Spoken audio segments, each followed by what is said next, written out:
8 fly, mga ganun. Yan. Yan. Mahaba na siya. So, yan lang.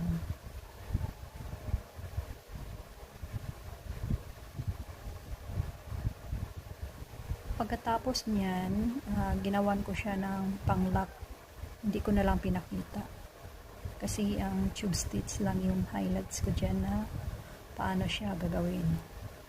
Yun lang.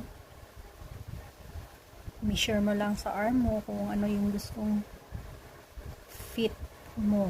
Sa akin ganyan lang kasi parang mag-stretch pa siya. Yan.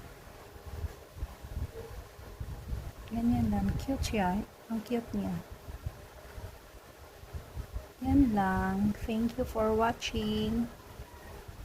Ang ganda siya. Pang bracelet lang talaga.